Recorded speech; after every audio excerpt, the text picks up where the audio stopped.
ಸ್ನೇಹಿತರೆ ನಮಸ್ಕಾರ. ಗೃಹಲಕ್ಷ್ಮಿ ಯೋಜನೆಯ 27 ಹಾಗೂ 28ನೇ ಕಂತಿನ ಹಣ ನಾಳೆ ಮಧ್ಯಾಹ್ನ 12 ಗಂಟೆಗೆ ಆದರೂ ಬಿಡುಗಡೆ ಆಗ್ತಾ ಇದೆ.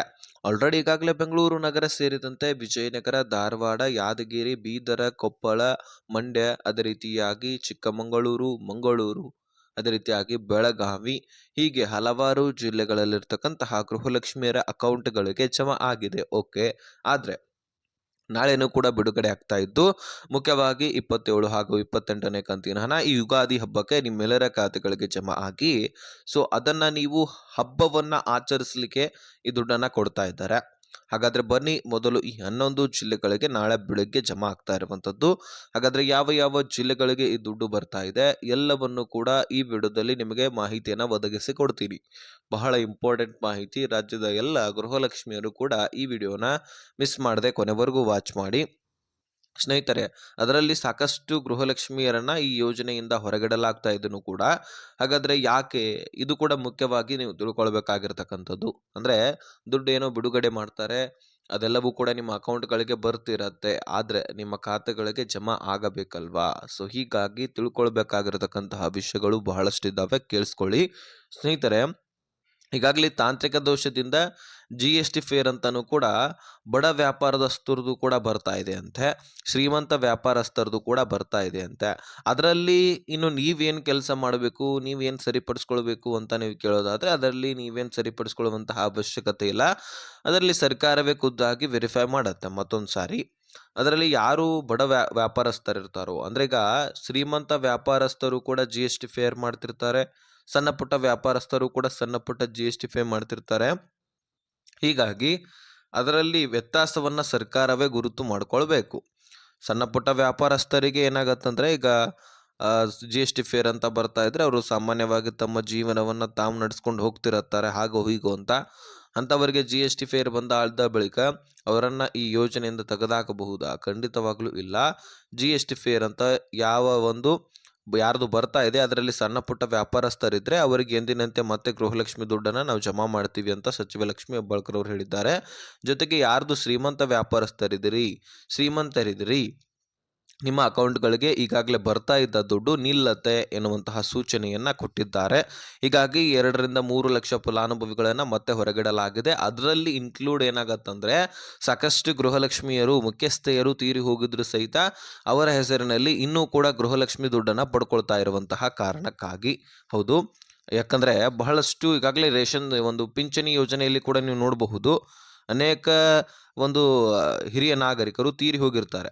ಅವರ ಹೆಸರಲ್ಲಿ ಅವರ ಮರಣ ಪ್ರಮಾಣ ಪತ್ರವನ್ನು ಕೂಡ ತೆಗೆಸಿರೋದಿಲ್ಲ ಮನೆಯವರು, ಕುಟುಂಬಸ್ಥರು. ಹೀಗಾಗಿ ಸರ್ಕಾರಕ್ಕೂ ಕೂಡ ಇನ್ಫಾರ್ಮೇಶನ್ ಹೋಗಿರೋದಿಲ್ಲ, ಇವರು ತೀರಿ ಹೋಗಿದ್ದಾರೆ ಅನ್ನುವಂಥದ್ದು. ಈಗಾಗಲೇ SIR ಪ್ರಕ್ರಿಯೆ ಕೂಡ ನಡೀತಾ ಇದೆ, ನಿಮಗೆ ಗೊತ್ತಿರಬಹುದು. ಬಾಂಗ್ಲಾದೇಶಿಯರು ನಮ್ಮ ಭಾರತದಲ್ಲಿ ಬಂದು ನೆಲೆ ಊರಿದ್ದಾರೆ. ಹೀಗಾಗಿ ವೆರಿಫಿಕೇಶನ್ ನಡೀತಾ ಇದೆ. ಅದರಲ್ಲಿ ಈಗ SIR ಪ್ರಕ್ರಿಯೆಯಲ್ಲಿ ಇಲ್ಲಿಯ ಎಲ್ಲ ಆಧಾರ್ ಕಾರ್ಡು, ಇಲ್ಲಿಯ ವೋಟರ್ ID ಮಾಡಿಸ್ಕೊಂಡು ಓಟನ್ನು ಹಾಕ್ತಕ್ಕಂಥದ್ದು, ಇಲ್ಲಿಯ ಪ್ರಜಾಪ್ರಭುತ್ವವನ್ನು ತೆಗೆದುಕೊಳ್ಳತಕ್ಕಂಥದ್ದು ಮಾಡ್ತಾ ಇದ್ದಾರೆ. ಹೀಗಾಗಿ ಅದರಲ್ಲಿ ವೆರಿಫಿಕೇಶನ್ ಆಗ್ತಾ ಇದೆ. ಅದರಲ್ಲಿ ಯಾರು ಬಾಂಗ್ಲಾದೇಶಿಯರು ಇದ್ದಾರೆ ನೋಡಿ, ಅವರನ್ನು ಕೂಡ ಈಗ ಹೊರಗೆ ಹಾಕಲಾಗ್ತಾ ಇದೆ.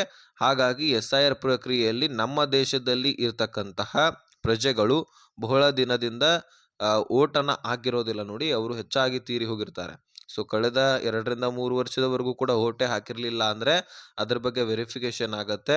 ಅಲ್ಲಿ ತೀರಿ ಹೋಗಿರ್ತಕ್ಕಂಥದ್ದು ಸರ್ಕಾರದ ಗಮನಕ್ಕೆ ಬರುತ್ತೆ SIR ಪ್ರಕ್ರಿಯೆಯಲ್ಲಿ.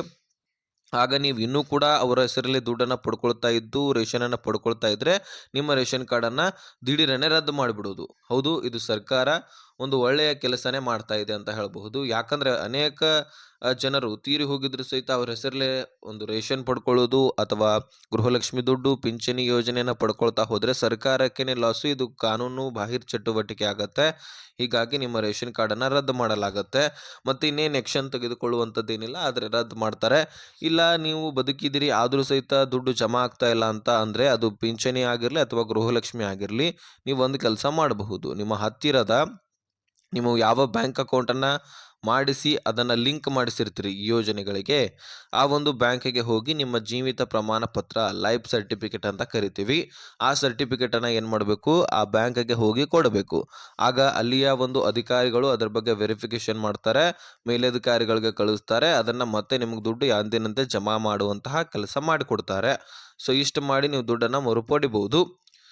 ಇನ್ನು ಅನೇಕ ಒಂದು ರೂಲ್ಸ್ಗಳಿದ್ದಾವೆ. ಅದರಲ್ಲಿ ಈಗ EMI ಮುಖಾಂತರ ಸಾಲಗಳನ್ನು ನೀವು ಪಡ್ಕೊಂಡಿರ್ತೀರಿ, ಇದೆಲ್ಲವೂ ಕೂಡ ಇದೆ. ಅದಕ್ಕಿಂತ ಮುಂಚಿತವಾಗಿ ನಾನು ಈ ಜಿಲ್ಲೆಗಳನ್ನು ತಿಳಿಸ್ಕೊಟ್ಬಿಡ್ತೀನಿ, ಕೇಳಿಸ್ಕೊಳ್ಳಿ. ಇದು ಮುಖ್ಯವಾಗಿ ಬರ್ತಕ್ಕಂತಹದ್ದು ಮೊದಲನೇ ಹಂತದಲ್ಲಿ ಬೆಂಗಳೂರು ಗ್ರಾಮಾಂತರ, ಬೆಂಗಳೂರು ನಗರಕ್ಕೆ, ವಿಜಯನಗರ, ಧಾರವಾಡ, ಬೆಳಗಾವಿ, ಉತ್ತರ ಕನ್ನಡ, ದಕ್ಷಿಣ ಕನ್ನಡ, ದಾವಣಗೆರೆ, ಉಡುಪಿ, ತುಮಕೂರು, ಚಿತ್ರದುರ್ಗ ಈ ಒಂದು ಜಿಲ್ಲೆಗಳಲ್ಲಿರ್ತಕ್ಕಂತಹ ಗೃಹಲಕ್ಷ್ಮಿಯರ ಅಕೌಂಟ್ಗಳಿಗೆ ದುಡ್ಡನ್ನು ಜಮೆ ಮಾಡಲಾಗ್ತಾ ಇದೆ ನಾಳೆ. ಹಾಗಾದರೆ ಈ ಒಂದು ಜಿಲ್ಲೆಗಳಲ್ಲಿ ನಿಮ್ಮ ಜಿಲ್ಲೆನೂ ಕೂಡ ಆಗಿದ್ರೆ ನಿಮ್ಮ ಖಾತೆಗಳಿಗೂ ಕೂಡ ದುಡ್ಡು ಜಮಾ ಆಗುತ್ತೆ, ವರಿ ಮಾಡಿಕೊಳ್ಳುವಂತಹ ಅವಶ್ಯಕತೆನೇ ಇಲ್ಲ.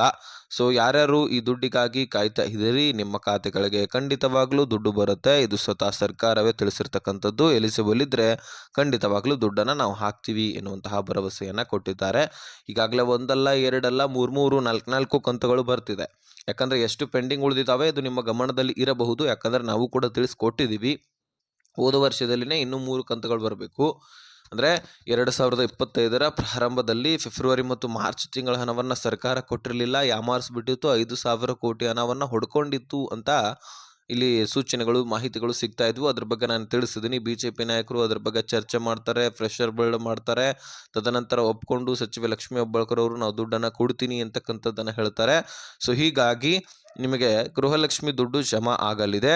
ಆ 2 ತಿಂಗಳ ಹಣ ಜೊತೆಗೆ ಈ ಡಿಸೆಂಬರ್ ತಿಂಗಳ ಹಣ, ಅಂದರೆ ಹೋದ ವರ್ಷದಲ್ಲಿ 27ನೇ ಕಂತಿನ ಹಣ ಡಿಸೆಂಬರ್ ತಿಂಗಳ ಹಣ ಬರಬೇಕಾಗಿತ್ತು. 3 ಕಂತುಗಳು ಹೋದ ವರ್ಷದಲ್ಲಿನೇ ನಿಮಗೆ ಜಮಾ ಆಗಬೇಕಾಗಿದೆ.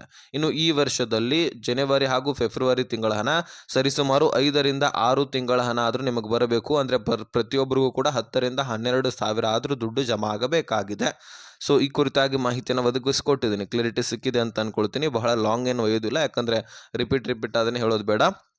ಈಗ ಸದ್ಯಕ್ಕೆ ಸ್ನೇಹಿತರೆ, ನಿಮ್ಮ ಒಂದು ಬ್ಯಾಂಕ್ ಅಕೌಂಟ್ಗಳು ಚಾಲ್ತಿಯಲ್ಲಿ ಇದೆಯಾ ಇಲ್ವಾ ನೋಡ್ಕೊಳ್ಳಿ. ಯಾಕಂದರೆ ಟ್ರಾನ್ಸಾಕ್ಷನ್ ಮಾಡಿಸದೇ ಇರುವಂತಹ ಕಾರಣಕ್ಕಾಗಿ ಅನೇಕ ಗೃಹಲಕ್ಷ್ಮಿಯರನ್ನು ಹೊರಗೇನು ಹಾಕಿಲ್ಲ, ಆದರೆ ರೇಷನ್ ಕೂಡ ಸಿಗ್ತಿರುತ್ತೆ. ಆದರೆ ಗೃಹಲಕ್ಷ್ಮಿ ದುಡ್ಡು ಅಕೌಂಟ್ಗಳಿಗೆ ಜಮಾ ಆಗೋದಿಲ್ಲ ಮಾತ್ರ.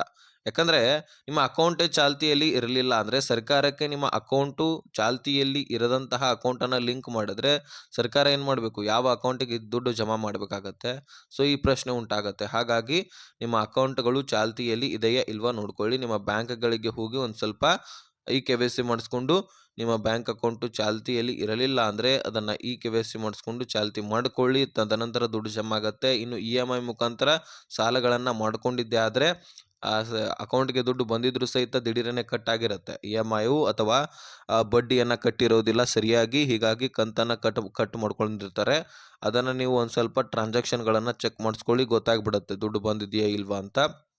ಅಥವಾ DBT ಆ್ಯಪ್ನಲ್ಲಿ ನಿಮಗೆ ಹೇಳಿದ್ದೀನಿ ನಾನು ಸಾಕಷ್ಟು ವಿಡಿಯೋದಲ್ಲಿ, ಮುಖ್ಯಸ್ಥೆಯ ಆಧಾರ್ ಕಾರ್ಡ್ ನಂಬರ್ನ ಹಾಕಿ ಲಾಗಿನ್ ಮಾಡಿಕೊಂಡು ನೀವು ಅಲ್ಲಿ ಗೃಹಲಕ್ಷ್ಮಿ ದುಡ್ಡು ಎಷ್ಟು ಜಮಾ ಆಗಿದೆ ಅಂತಕ್ಕಂತಹ ಒಂದು ಕ್ಲಿಯರಿಟಿಯನ್ನು ಅಲ್ಲಿ ಪಡ್ಕೊಳ್ಬಹುದಾಗಿರುತ್ತೆ. ಅದಲ್ಲೆಲ್ಲವೂ ಕೂಡ ಡೀಟೇಲ್ಸ್ ಇರುತ್ತೆ. ಸೊ ಇದಾಗಿತ್ತು ಇನ್ಫಾರ್ಮೇಷನ್. ವಿಡಿಯೋ ನೋಡೋದಕ್ಕೆ ಧನ್ಯವಾದ. ಹಾಗೆ ಈ ವಿಷಯವನ್ನು ಎಲ್ಲ ಗೃಹಲಕ್ಷ್ಮಿಯರಿಗೆ ಶೇರ್ ಮಾಡಿ, ಹಾಗೆ ಸಬ್ಸ್ಕ್ರೈಬ್ ಮಾಡಿ.